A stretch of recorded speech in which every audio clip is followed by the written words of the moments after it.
Dark chocolate.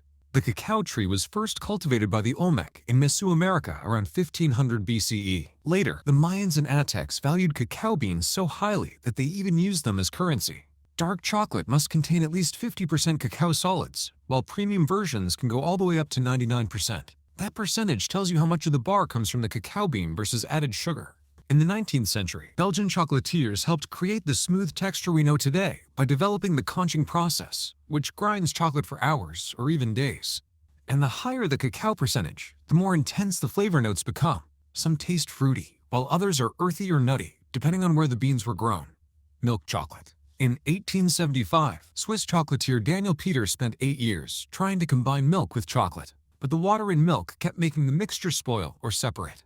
His breakthrough came when he partnered with his neighbor, Henri Nestlé, who had invented powdered milk. Together, they created the first stable milk chocolate. In most countries, milk chocolate must contain at least 10% cacao solids and 12% milk solids. American milk chocolate often has a slightly sour tang because Hershey's original recipe used partially lipolyzed milk, a technique that helped preserve it before refrigeration was common. That flavor became so popular in the United States that it's now considered the standard American chocolate taste. White chocolate. Technically, white chocolate is not really chocolate at all because it contains no cacao solids, only cocoa butter, sugar, and milk. Nestlé introduced it commercially in 1930 with the Galak bar in Europe. For decades, purists argued that it should not even be called chocolate, and the FDA did not officially recognize it as such until 2004. White chocolate must contain at least 20% cocoa butter and 14% milk solids. It's also difficult to work with because cocoa butter melts at body temperature, making it tricky to mold and shape. Some chocolatiers treat it more like a blank canvas than a strong flavor, using it to carry ingredients like vanilla, matcha, or freeze-dried fruit. Ruby chocolate. Announced in 2017 after more than a decade of development. Ruby chocolate is made from specially processed ruby cacao beans found in Ecuador, Brazil, and Ivory Coast. These beans naturally contain compounds that, when processed without fermentation, produce a pink color and a berry-like flavor, with no added coloring or fruit flavoring. It took Swiss chocolatier Barry Callebaut 13 years to unlock that flavor profile. Ruby chocolate has a tart, slightly sour taste that many people compare to red berries or citrus. To meet chocolate standards, it must contain at least 47.3% cocoa products, placing it somewhere between milk and dark chocolate in composition. Blonde chocolate.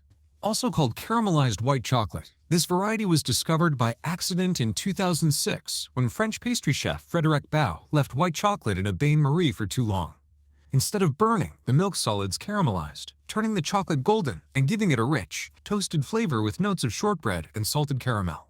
Valrhona later commercialized it as Dulce in 2012. The Maillard reaction, the same chemical process that browns meat and toasts bread, transforms the milk proteins and sugars during hours of gentle heating at around 120 degrees Celsius.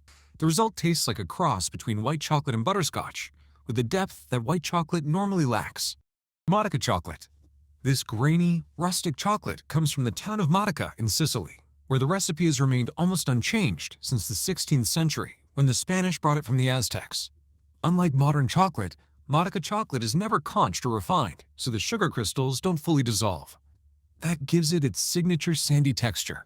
The cacao is processed at low temperatures, never exceeding 40 degrees Celsius, so the sugars stay crystalline and crunchy.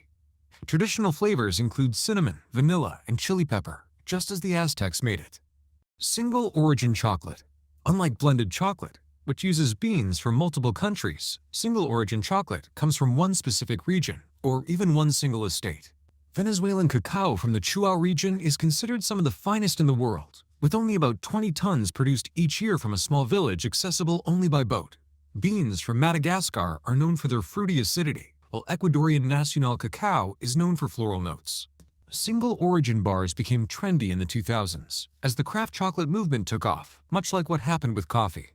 Chocolatiers began treating cacao more like wine, where soil, climate, and environment all shaped the final flavor. Gianduja. Gianduja was created in Turin, Italy, during the Napoleonic Wars.